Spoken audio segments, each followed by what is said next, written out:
muchas gracias a Faes y a mi buena amiga Cayetana, y desde luego muchas gracias a José Ignacio por la magnífica introducción que ha hecho, que en sí misma constituye un desmentido de algo que ha dicho, si me lo permite. Ha dicho que ya no está en la política, pero hay que ver. Tus conocimientos de la situación política son extraordinarios y siempre es un placer escucharte. Y desde luego también es un placer estar acompañado hoy en esta mesa de otras personalidades que seguro que van a poder decir cosas más interesantes que las que pueda decir yo, por una razón. Yo he tenido una trayectoria política, pero abandoné la política hace ya 8 años. Y eso es mucho tiempo, uno ya ha hecho la descompresión necesaria y desde luego desde que fui ministro de Asuntos Exteriores, desde que me nombraron han pasado 15, o sea que estamos hablando ya de que el tiempo efectivamente pasa.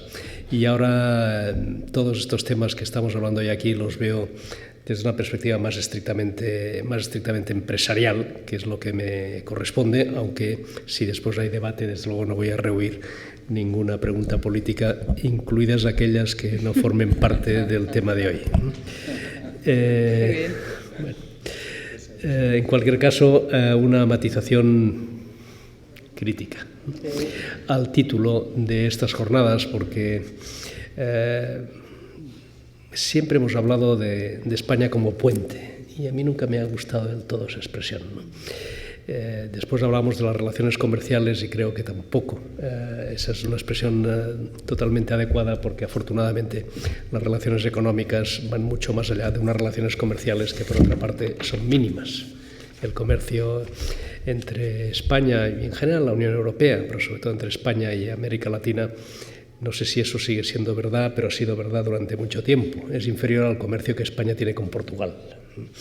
La importancia de la relación económica con América Latina viene sobre todo de las alianzas empresariales y de las inversiones y de la presencia empresarial en América Latina. Y decía que no me gustaba la palabra puente, porque un puente por definición es un instrumento para pasar de una orilla a otra.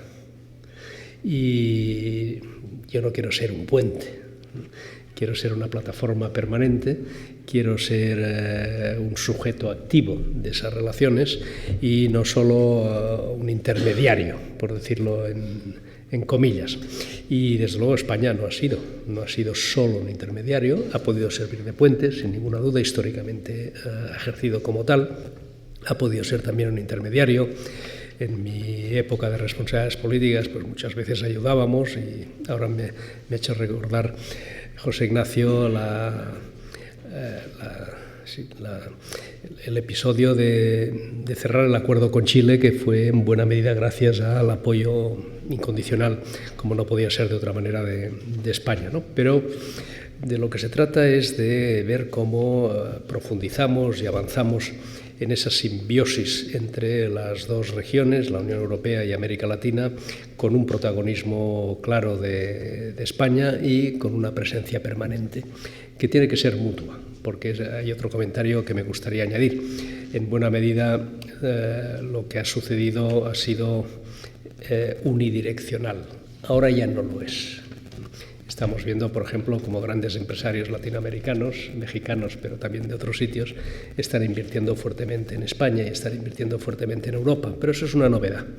El proceso hasta hace relativamente poco era unidireccional, y lo que hay que hacer es profundizar en esa bidireccionalidad, en inversiones, en alianzas, en presencia permanente y en considerar que estamos hablando de mercados, el mercado español y los mercados europeos para América Latina y los mercados latinoamericanos para España y para los europeos, pues tienen que ser mercados en los que actuemos como si fuéramos locales.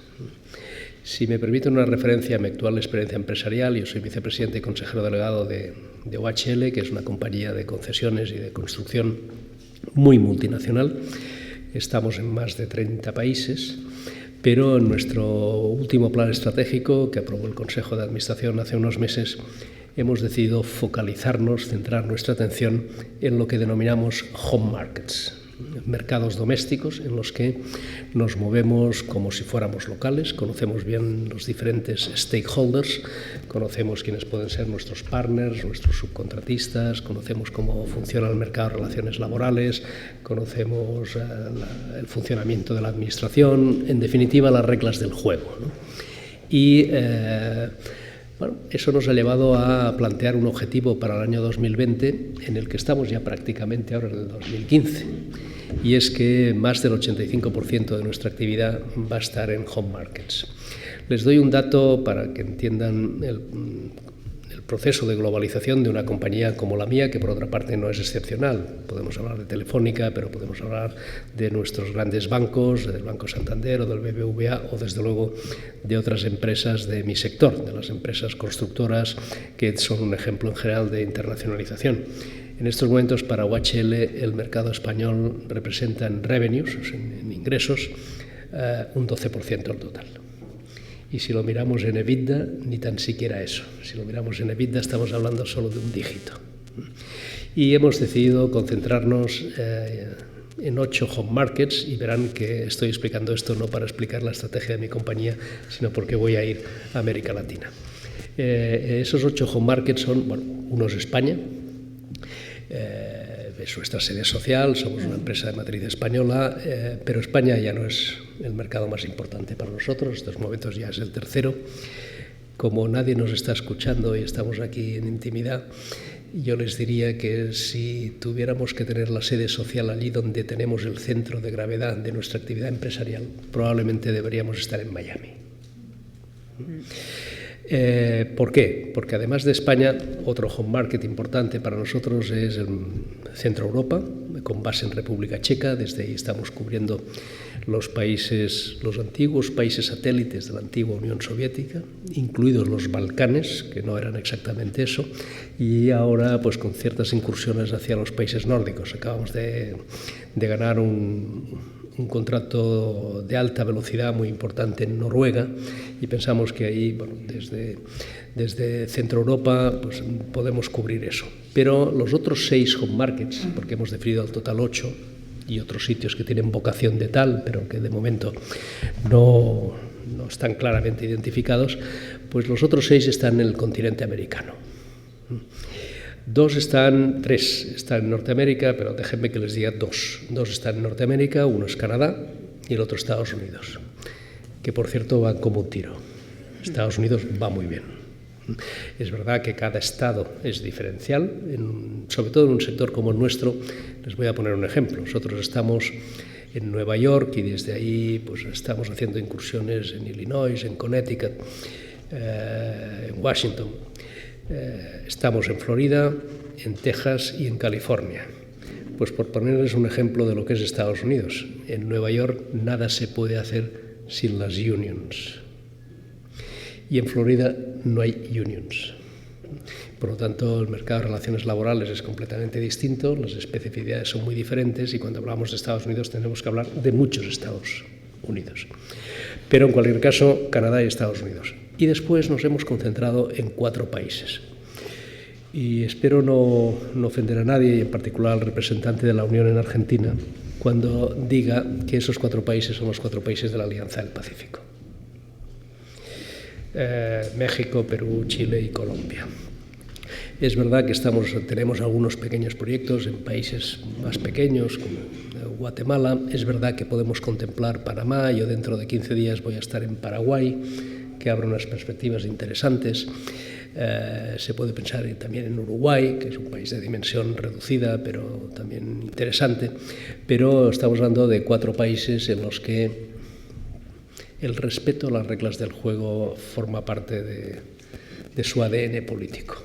Evidentemente estas cosas pueden cambiar si cambian las circunstancias políticas, pero hoy por hoy esos países comparten la necesidad de políticas macroeconómicas ortodoxas, comparten el respeto a la seguridad jurídica, con todos los matices que se quiera, y cada país con su singularidad. Tienen programas de desarrollo de infraestructuras muy relevantes y han asumido como algo también imprescindible para su propio desarrollo económico las iniciativas PPP, los proyectos público-privados, y el desarrollo del método concesional, porque es la única manera de levantar recursos para poder afrontar las ingentes necesidades de infraestructuras que todavía están ahí. Puedo poner ejemplos diferenciados de los diferentes países, ¿no? Bueno, en México, con problemas que además están en los medios de comunicación, pero nuestro grupo tiene una presencia muy relevante con una empresa que cotiza en la bolsa mexicana. Hemos hecho obras públicas muy importantes y estamos desarrollando otras.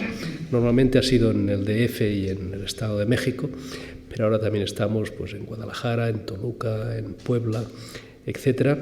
Y bueno, México ha abordado un proceso de reformas constitucionales y estructurales muy importante que va a hacer de ese país lo que ya es hoy, un país enormemente relevante en el conjunto de América, interlocutor privilegiado con Estados Unidos y desde luego con una presencia cada vez mayor fuera del propio México, como estamos viendo los españoles. Pero después los otros tres, tanto Perú como Chile, como Colombia, estamos hablando de países, y eso es algo que sí que recupero mi antigua ocupación política, ¿no? Es algo que siempre me ha hecho pensar, que es por qué los países prosperan.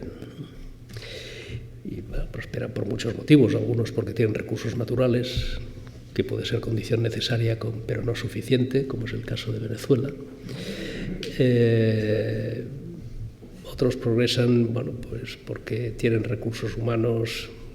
Siempre me he preguntado por qué el Japón ha hecho lo que hoy es el Japón, ¿no? A pesar de llevar 2 décadas de estancamiento. Y al final, bueno, en Japón no hay recursos naturales, no hay hidrocarburos, no hay minerales, pero tienen un activo que no tienen los demás países, que se llama los japoneses. Y eso puede valer también para Corea del Sur, perfectamente puede valer también para Corea del Sur. Pero una causa de la prosperidad de las naciones es la predictibilidad de su política económica y de su comportamiento jurídico y de la continuidad de la seguridad jurídica. Y en el caso de España, voy a decir una cosa un poco heterodoxa, ha sido muy importante para el enorme salto que ha dado este país, con todas las dificultades que tiene y que hemos tenido recientemente, ¿no? Pero España ha dado un salto importantísimo a partir de finales de los 50 y la década de los 60. ¿Por qué? Porque en aquel momento se puso en marcha una política macroeconómica relativamente ortodoxa a través del Plan de Estabilización del año 59 y se puso en marcha algo todavía más importante y que me da un poco de vergüenza decirlo ante abogados del Estado ilustres como Carlos, ¿no? Se puso en marcha la ley de procedimiento administrativo, por simplificar, también la ley de contratos del Estado, es decir, se introduce seguridad jurídica precisamente para atraer inversión extranjera de manera estable y a medio y largo plazo. Y desde entonces cae la dictadura, viene la transición, viene el sistema democrático, hemos tenido gobiernos de la UCD, hemos tenido gobiernos del Partido Socialista, del Partido Popular, luego del Partido Socialista, ahora del Partido Popular. Desde la percepción exterior, España es un país sólido, serio y fiable, porque no hemos cambiado sustancialmente las reglas del juego y hemos sido predecibles. Si vamos a América Latina, yo creo que podemos hablar también de eso. ¿Por qué el Perú es un país que hoy va bien? Y que no tiene nada que ver con conversaciones en la catedral, ¿no? De cuándo se jodió el Perú, ¿no? Pues cuándo se dejó de joder el Perú, perdónenme, pero Vargas Llosa me autoriza a hablar en estos términos, ¿no? El Perú se dejó de joder el día que decidió tener una política económica de continuidad con independencia de los cambios presidenciales. Y esa política económica en el Perú empezó, con perdón de nuevo, con el presidente Fujimori, la política económica, no estoy hablando de otras cosas. Y cuando, después de 2 elecciones casi consecutivas que yo viví en primera persona y que fueron muy complicadas, Alejandro Toledo, el presidente Toledo, gana las elecciones en Perú, lo que hace es mantener su política económica, mantener la política económica que existía en sus líneas generales. No era especialmente previsible eso. Es más, había temores de que eso fuera así, por la propia procedencia de Alejandro Toledo, ¿no? Pero después de Alejandro Toledo resulta que vuelve el segundo Alan García, infinitamente mejor que el primero. Y lo que hace Alan García es darle continuidad a esa política. Y después de Alejandro Toledo, también con muchos temores de la comunidad internacional, pues viene el presidente Humala. Y lo que hace el presidente Humala es, en política económica y en predictibilidad y en respeto a la seguridad jurídica y en apertura y en defensa del libre comercio, continuar con esa política. Y eso explica el éxito del Perú. Si en algún momento eso se trunca, de la misma manera que si en algún momento se truncara esa continuidad de la política económica en España porque viniera un gobierno más o menos estrambótico, pues eso genera un daño enorme. Genera un daño enorme y probablemente irreparable durante muchísimo tiempo. Y ese ejemplo del Perú puede valer también para Chile. Y me gustaría hacer un comentario sobre Colombia, ¿no? Porque más allá de las dudas, que sin ninguna duda todos podemos tener respecto a lo que está sucediendo en Colombia con el proceso de paz y de negociación con las FARC, sí que quiero decir que Colombia tiene un grado de institucionalidad democrática y un grado de calidad en las élites gobernantes, tanto a nivel político como a nivel empresarial, que hacen que Colombia tenga probablemente uno de los mejores futuros en América Latina. Y desde luego nuestra apuesta estratégica en Colombia es clarísima. Puedo seguir haciendo comentarios sobre países, pero por omisión ustedes ya me interpretarán. Va a haber unas elecciones en Argentina que pueden ser muy relevantes. Y ojalá reorienten a Argentina en la dirección adecuada, que no puede ser otra que la del respeto a la ley, el respeto a las reglas del juego, la política económica basada en la consolidación fiscal y basada en las reformas estructurales y en la integración de la economía argentina en la economía global, en términos que sean, pues, lo más, lo digo entre comillas, pero ustedes también me entienden, ¿no?, lo más occidentales posibles. Y ojalá haya un cambio político cuanto antes en Venezuela y en general en el mundo bolivariano, pero particularmente en Venezuela. No les extrañe que haya dejado al país más grande de Sudamérica para el final, porque en Brasil, yo les voy a contar nuestra experiencia como empresa. En Brasil hemos tenido una presencia muy importante. Teníamos concesiones muy relevantes. En su momento, en el año 2012, decidimos que las concesiones que teníamos en Brasil y en Chile se aportaban a Abertis, que es la principal compañía del mundo en concesiones de infraestructuras de transporte, en autopistas. Y a cambio de eso recibimos una participación también muy significativa en Abertis. Hemos decidido volver a Chile y recientemente hemos ganado 3 concesiones muy importantes, pero no hemos decidido volver a Brasil. Y la reflexión que les hacía antes de la continuidad creo que viene a cuento, ¿no? Porque Brasil, que pasó por unas circunstancias muy complicadas, empezó a salir del túnel con la aplicación del Plan Real cuando el presidente Enrique Cardoso era ministro de Hacienda, en la época del presidente Itamar Franco. Después vino la época del presidente Cardoso, los 2 mandatos, y los 2 mandatos del presidente Lula, y el primer mandato de la presidenta Rousseff. ¿Qué es lo que inquieta ahora a los mercados internacionales, más allá del impacto que sobre los emergentes tiene la caída de los precios de las materias primas, que está siendo brutal, ¿no? Bueno, pues probablemente una cierta desconfianza respecto a la solidez en la continuidad de la política económica. Y todas estas consideraciones que pueden parecer teóricas, yo les digo que no lo son.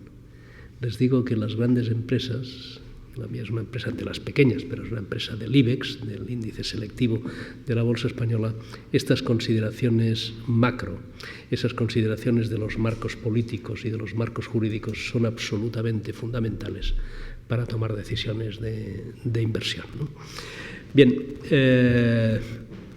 esto es lo que yo les quería transmitir, con un añadido, y con esto termino, y perdón porque creo que he sido demasiado largo.